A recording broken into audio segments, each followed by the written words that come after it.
Mesdames, Messieurs, chers téléspectateurs d'Africa 24, bienvenue. Merci de nous rejoindre dans cette émission en direct de Kigali au Rwanda, émission organisée en marge du 27e sommet de l'Union africaine qui se tient ici au pays des 1000 collines. Au cours de ce sommet se tiendra un acte important pour le continent, ce soit la remise aux chefs d'État et aux dirigeants africains du passeport unique africain.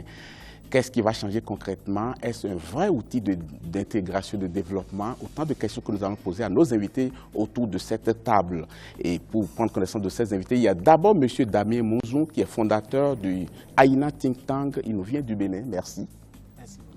Également avec nous, M. René Nguetia Kwasi. Il est directeur des affaires économiques à l'Union africaine. Merci, vous venez de la Côte d'Ivoire. C'est moi qui vous remercie. Et également avec nous, M. Jacob Eno Eben, qui est porte-parole de la Commission de l'Union africaine. Nous vient du Cameroun. Merci beaucoup.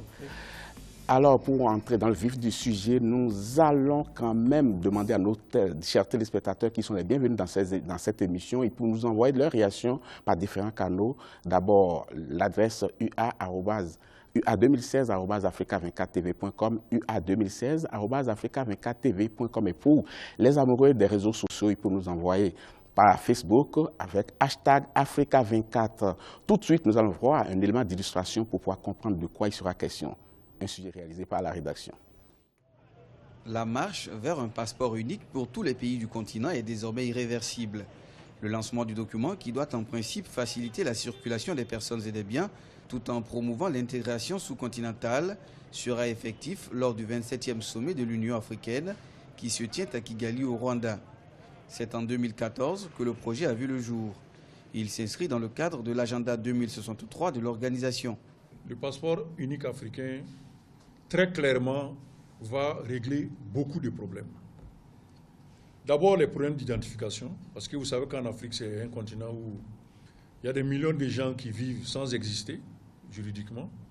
Il y a les grandes questions de circulation des personnes. Nous avons la chance en Afrique de l'Ouest d'avoir réglé cette question de libre circulation, en partie. Mais si vous allez dans la région des Grands Lacs, entre le Cameroun et la RDC, mais le passage est plus difficile que d'aller en France ou en Suisse, par exemple. Cela dit, c'est une importante étape de franchie dans la dynamisation du commerce et le développement des pays du continent. Dorénavant, la mesure qui lève l'obligation de visa, parfois très coûteux pour les citoyens des États concernés, vient ainsi régler les problèmes d'interconnexion. Cela est encore plus vrai que récemment, on a pu mettre en place donc, le tarif extérieur commun. Donc, ça veut dire que sur le plan purement économique, il y a des mécanismes. Donc si ce document-là officiel vient administrativement compléter cette démarche, je pense que c'est de nature à booster donc, le commerce au niveau de la sous-région ou au niveau de l'Afrique de manière générale. L'option des autorités a été de délivrer prioritairement le document aux chefs d'État, aux ministres et aux représentants permanents des États membres de l'Union. Progressivement, la procédure s'étendra à l'ensemble des populations du continent d'ici l'entame de l'année 2018. Ainsi, dépourvue de ses frontières, l'Afrique pourrait enfin réaliser son intégration tant rêvée. Au-delà des règles de libre circulation, il y a des règles d'établissement. Vous n'allez pas habiter en Californie parce que vous le voulez. Il faut pouvoir vivre encore en Californie parce que le loyer va coûter plus cher, les taxes sont beaucoup plus élevées. Donc, ces éléments peuvent servir à équilibrer la libre circulation. Si la délivrance du document a débuté depuis le 27 juin 2016, avec le remplissage des premiers formulaires par les ministres africains des Affaires étrangères, le passeport avant même sa mise en circulation ne manque pas de susciter diverses inquiétudes. Les questions des réfugiés, tout comme des pays permanemment en conflit, ou encore le terrorisme sont autant de préoccupations quant à la perméabilité de ce projet et à l'énorme perte financière qu'il engendrera. Entre 2012 et 2014, le Mali, à titre d'exemple, totalisait environ 6 milliards de francs CFA de recettes dans la délivrance des passeports et visas. Il y aura quand même un manque à gagner. Donc, il faut que le niveau du commerce qui s'ensuit puisse compenser ce manque à gagner. Deuxièmement, il faut dire que nous ne connaissons pas toutes les conditions. Bon, moi, particulièrement, je ne sais pas quel est le coût de ce passeport quelles sont les conditions pour l'obtenir. Sinon, il peut y avoir encore des barrières tarifaires. Ceux qui veulent que ce passeport soit une réalité doivent réfléchir un peu plus profondément pour voir est-ce que l'aspect sécuritaire est considéré. Sinon, nous risquons fort d'arriver à ce qu'on veut éviter. Le passeport unique garantit à son détenteur l'entrée et le séjour sans visa pendant 30 jours dans n'importe quel pays du continent. Un choix politique salutaire qui augure de meilleurs auspices pour l'accélération du processus de création de la communauté économique africaine. C'était un sujet de la rédaction d'Africa 24. Monsieur Nguetti, avec vous, on va commencer cette émission. Avec l'entrée en vigueur de ce passeport, l'Afrique sera sans frontières désormais pour les Africains, quand au moins ce sera généralisé. Comment est-ce que vous avez accueilli cette nouvelle? C'est une très bonne nouvelle. Je crois que ça rentre dans une dynamique positive. Parce qu'on a toujours dit que les Africains ont du mal à circuler sur leur propre continent. Mais pour mettre à leur disposition un outil qui leur permet de circuler librement, je crois que c'est une bonne nouvelle pour les Africains. Monsieur Mouzou, alors par rapport à l'entrée en vigueur de ce passeport, qu'est-ce que vous pensez que ça va changer concrètement? Déjà, le problème de visa entre les pays africains est un problème sérieux et nous avons été aussi longtemps confrontés à cela dans certaines parties de l'Afrique où on te rejette même le visa ou du moins c'est très cher et tout ça. Je pense que déjà s'il y a une possibilité que les Africains aient cette identité d'Africains qui ne leur exige plus d'avoir à recourir à des visas pour aller vers des pays africains ou à payer des sommes colossaux. Et je pense que cet aspect de la chose est quand même louable et il faut quand même tirer chapeau à ceux qui l'ont initié. Alors, M. Uben, beaucoup de personnes se posent des questions en se demandant pourquoi ne pas réussir d'abord l'intégration sous-régionale avant de penser à l'intégration du continent tout entier. Merci beaucoup, Babi, de nous avoir invités à participer à ce débat. Je voulais dire de prime abord que c'est d'autant plus nécessaire de voir que déjà il y a certaines sous-régions qui sont déjà très loin en termes d'intégration sur-régionale, donc en l'occurrence de l'Afrique de l'Ouest, dont le continent ne fait que apprendre des leçons de cette communauté régionale économique pour l'intérêt de tout le continent. C'est important aussi de dire que lors du processus de consultation des populations, des diverses populations, des diverses parties prenantes, ici dans le continent en Afrique et avec la diaspora, la demande de libre circulation des personnes, des services et des biens était une demande de la population, dont l'Union africaine ne fait que exécuter et faciliter ce que la population a demandé.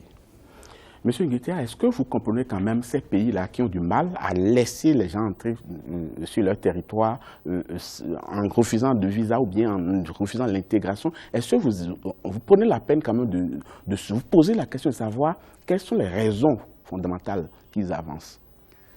Vous voyez, c'est une question éternelle, très récurrente qu'on se pose, mais elle ne se justifie pas. Vous êtes sûr que ça ne se justifie pas? Ne se justifie parce qu'après, je vais vous donner quelques arguments. Parce qu'on peut vivre même en autarcie et puis connaître les difficultés à l'intérieur. Parce que nos territoires sont tellement étroits. Du point de vue du marché, en tant qu'économiste, je crois qu'on a besoin, n'est-ce pas, d'un espace beaucoup plus grand où les Africains peuvent circuler librement, où les biens et les services peuvent circuler librement, ou, en conclusion, où les 4 libertés, c'est-à-dire la liberté de circulation des capitaux, des services, des biens et des personnes s'expriment entièrement. C'est ce qui fait la force de l'Union européenne avec l'acte unique. Les 4 libertés s'expriment et c'est une opportunité de croissance et de développement. Donc la solution n'est pas de se murer. La solution, au contraire, c'est de créer cet espace, donner beaucoup plus d'atouts à nos entrepreneurs, donner beaucoup plus d'atouts aux jeunes pour concrétiser leurs opportunités et donner beaucoup plus d'atouts, n'est-ce pas, à l'Afrique, n'est-ce pas, de se transformer économiquement, parce que la transformation du continent aussi ne peut pas se faire à l'intérieur des petits pays. Il faut envisager, n'est-ce pas, l'intégration qui s'avère aujourd'hui comme une alternative crédible. Il n'y a pas d'autre alternative qui peut changer, n'est-ce pas, le processus d'intégration. C'est vrai que vous parlez quand même du marché commun qu'on pourrait avoir, mais les dirigeants qui ne veulent pas vraiment, en tout cas pas aujourd'hui, de cette intégration, avancent un certain nombre de questions qu'il ne faut pas négliger. Les questions sécuritaires, quand même. Parce que jour après jour, l'Afrique, il y a beaucoup de foyers de tension, il y a l'insécurité qui gagne du terrain, mais est-ce qu'il faut balayer du revers de main cela? Parce qu'on n'arrive pas à y trouver une solution aussi. La sécurité, je crois qu'il faut partager l'information. Aucun pays pris individuellement ne peut assurer à lui seul sa sécurité. Il faut que les services du renseignement du continent se rapprochent, circulent l'information et anticipent ce problème-là de façon collective. Le faire individuellement, je crois que ça aura l'effet d'un épée dans l'eau. Mais il faut le faire collectivement, anticiper. Il ne faut pas avoir peur des problèmes. Il ne faut pas pratiquer la politique de l'autruche. Au contraire, il faut qu'il y ait une coopération profonde entre les polices, les services de sécurité, les services de renseignement, pour que de façon collective, l'Afrique puisse anticiper ces difficultés-là. Monsieur Ben, est-ce qu'au niveau de l'Union africaine, on s'est penché sur la question sécuritaire que posent certains dirigeants? Parce qu'on pourrait dire, attention, on aura maîtrisé les questions sécuritaires et après on passera à l'intégration. Oh, c'est tout à fait normal. Si on regarde les différents défis, disons, il y a les avantages, mais il y a bien sûr les défis sur la libre circulation de personnes, de biens et de services dans le continent, dont le problème sécuritaire demeure. Mais comme le directeur aux affaires économiques à la Commission de l'Union africaine expliquait tout à l'heure, on ne peut pas résoudre les problèmes sécuritaires quand on travaille seul comme un pays. Donc c'est important de travailler en réseautage, dans le service de sécurité, la police, les services de renseignement, pour pouvoir surmonter ces défis. Je veux prendre l'exemple d'un de ces pays que je ne peux pas citer le nom, là où le dirigeant, donc les services de sécurité, s'est plaigné du fait que pourquoi vous êtes en train d'ouvrir le pays à la facilitation d'entrée des citoyens africains, que nous aurons des problèmes. Et la réponse qui avait été donnée par ces dirigeants, c'est que c'est bien pour cela que vous êtes là, les services de sécurité, pour apporter les solutions. Donc, voyez-vous, c'est d'autant important de chercher à surmonter les défis, parce que les défis, ils seront, mais les avantages sont beaucoup plus grands que les défis. Mais les questions d'immigration se sont posées sous d'autres cieux, en Europe par exemple. Mais là-bas, on a parlé d'immigration choisie. Les dirigeants africains aussi voudraient choisir ceux qui veulent entrer chez eux. Voudraient choisir tel citoyen répond à tel critère, donc peut venir chez moi librement. Est-ce qu'on ne pourrait pas voir la question de ce côté, M. Mozou? Je pense que cet aspect est très important, mais nos continents ne sont pas du coup à être comparés à ces pays développés comme l'Europe, et nous sommes encore fragiles. Et je crois que c'est plus important. Raison de plus pour nous de nous rapprocher et d'accepter. Raison de plus pour cultiver la méfiance aussi. Cette méfiance, d'abord, pour moi, je pense que cette méfiance, elle est non-lieu. Parce que je ne vois pas de pays aujourd'hui qui se disent c'est nous qui sommes les plus insécurisés ou les plus sécurisés. Il y a quelque chose qui... la menace terroriste, c'est un problème mondial, ce n'est pas seulement à l'Africain.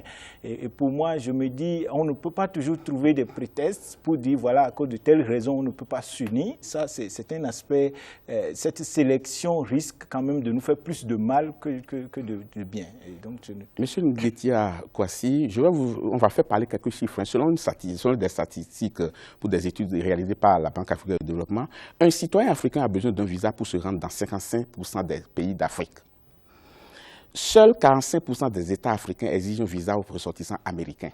Ça veut dire quoi? Ça veut dire qu'il est plus facile pour un Américain de voyager en Afrique que pour les Africains eux-mêmes de voyager dans leur propre continent. Ça veut dire que c'est l'immigration choisie là, qui est en train de se pratiquer là. Ça veut dire que les États veulent un type de population sur leur territoire et non ouvrir à tout le monde. Est-ce que ce n'est pas une donnée à prendre en compte aussi? Je crois qu'il faut inverser la situation. C'est-à-dire il faut faire le contraire, permettre aux Africains de circuler librement sur leur continent. Sans aucune question préalable. Bon, je crois que aucune question. Bon, les gens posent généralement la question de sécurité. Je crois que la question de sécurité, c'est un fou fuyant. Parce que dire que X Africain dans un pays A, aller dans un pays B, ça va désorganiser les services sécuritaires, je crois que, parce que la migration peut être considérée comme un facteur de développement. Ça permet aux pays, par exemple, qui sont en déficit au niveau de certaines ressources humaines, de compenser ces déficits par l'excédent des autres. C'est ce qu'on appelle carrément le marché commun. Il faut que l'Afrique arrive au marché commun où il y a la libre circulation, non seulement la libre circulation des personnes, des biens, des services, mais liberté de s'installer pour créer une entreprise, pour développer ses opportunités. Je crois que c'est une possibilité qui est... S'il y a le marché commun, je vous assure qu'on allait éviter, par exemple, des tragédies migratoires au niveau des océans. Parce que le déficit, vous avez certains pays comme le Nigeria où il y a un déficit énorme de médecins, de professeurs. Vous avez beaucoup de pays aussi qui sont en déficit. D'autres ont des excédents, d'autres ont des déficits. Donc, il faut, en libérant, en permettant aux Africains d'aller où ils veulent concrétiser leurs opportunités, ça permet, n'est-ce pas, d'apporter une solution au déficit en ressources humaines et ça contribue au développement. Donc moi, je pense que, sincèrement, ces murants par des barrières, par des barricades, ce n'est pas la solution. La solution, c'est la libre circulation des personnes. Et je crois que l'Union africaine a vu juste le protocole qui va être adopté en janvier 2018 et qui aura pour effet immédiat, ça permettra aux Africains de circuler librement au lieu, n'est-ce pas, de risquer leur vie sur les mers. Voilà, donc, Monsieur Ben, il y a quand même quelques restrictions. Le passeport qui entre en vigueur ne permet pas aux porteurs de migrer vers un pays et d'y rester au-delà de 30 jours. Pourquoi est-ce qu'on a senti le besoin de mettre ce garde-fou? Moi, je ne pense pas qu'il y a déjà cette clause qui interdit le portant de rester au-delà de 30 jours. Donc c'est envisagé. C'est envisagé. Non, ce qui est envisagé dans le protocole qui va rentrer en vigueur en 2018, comme le Dr Kwasi venait juste de dire, c'est le protocole là où tous les pays doivent faciliter l'entrée des porteurs africains des premiers 30 jours sans, disons, visa à l'entrée. Donc vous aurez le droit de rester jusqu'aux 30 jours. Oui. Et c'est ce que le Ghana n'a pas attendu en 2008. Le Ghana a démarré ça, puisque cette décision avait été prise en janvier, lors du 26e sommet de l'Union africaine. Et le Ghana est rentré, et en mars, le Ghana a pris cette décision. Et cette décision est en vigueur depuis le 1er juillet. Donc, une initiative qui est à être saluée. Donc, le passeport, ou bien le laisser-passer, vous permet d'entrer dans le pays et vous pouvez rester là-bas jusqu'au temps où, le moment où vous voulez rester. Et c'est aussi au pays qui vous accueille à vous laisser, si c'est plus de 30 jours, si c'est 2 mois, selon ce que vous voulez faire. Et pourtant, le Ghana ne s'est pas porté si mal que ça. Exactement. Donc, oui. Et je pense que si, comme M. Kwasi disait tout à l'heure, ça sera vraiment important, peut-être, vous avez déjà eu l'occasion d'avoir des pays qui ont déjà ouvert les frontières, de partager avec les uns les autres les bénéfices en termes économiques.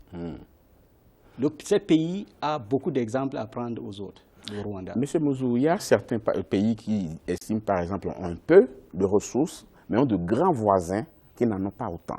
Ils craignent quand même qu'on vienne les envahir et de ne pas pouvoir laisser les populations de ces propres pays-là pouvoir jouir vraiment les fruits de leur retombée. Est-ce que ce n'est pas un argument qu'il faut prendre en compte aussi? Oui, je pense que sur ce plan, c'est un aspect, par exemple, je ne veux pas dire que vous parlez des pays de l'Afrique centrale, parce que quelque part, c'est là où le problème se pose le plus aujourd'hui.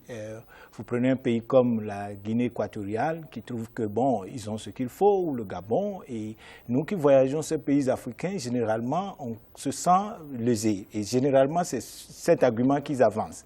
Et c'est vrai que quelque part, ils se disent, ils veulent se protéger contre leur propre... Et ça, je pense qu'il ne faut pas justement les en vouloir du coup pour ça. C'est un argument qu'ils avancent. Mais il faut pouvoir maintenant rentrer en discussion avec eux. Mais moi, je vois la question au-delà. Je prends par exemple un Mauricien qui doit changer son identité mauricienne, qui lui permet peut-être d'aller en Europe sans problème et de voyager le monde, contre une identité, par exemple, africaine qui peut se confondre à une identité nigériane. Alors là, ça lui pose un problème. Il va se dire, ah, nous on a pris du temps à bâtir notre réputation. Aujourd'hui, si vous nous demandez de nous mettre dans le lot, comme l'Union africaine d'ailleurs s'est posée, où on va dire, voilà, on a mis tout le monde dans le même bateau, et puis on ne sait pas qui est qui, et les gens veulent quand même avoir quelque chose. Quand vous prenez quelqu'un, par exemple, du Botswana, il a cette fierté de mon passeport du Botswana, j'ai quand même plus de privilèges que des autres pays. Donc, mais en ayant le passeport africain, on ne perd pas sa nationalité d'origine. Sa nationalité d'origine. Très important, non, M. Nguidia? Oui, je voudrais revenir sur la question que vous avez posée à mon voisin ici. Je crois que faut pas regarder cela en termes de richesse. Il faut penser, moi je pense que l'étranger est toujours une source de richesse pour le pays qui l'accueille. Le véritable problème, c'est la gouvernance économique, la création de la croissance. Quand il y a la croissance et que les fruits de la croissance sont bien repartis au niveau de la population, je crois que on ne regarde pas l'étranger avec un mauvais œil. C'est une source de richesse qu'il faut intégrer, n'est-ce pas, dans les facteurs de production d'un pays. Donc, se recroqueviller sur le minimum qu'on a, je crois que c'est une approche court-termiste. Il faut qu'on se projette dans le temps, à moyen et long terme. À moyen et long terme, les avantages de l'intégration sont abyssaux par rapport au coût de l'intégration.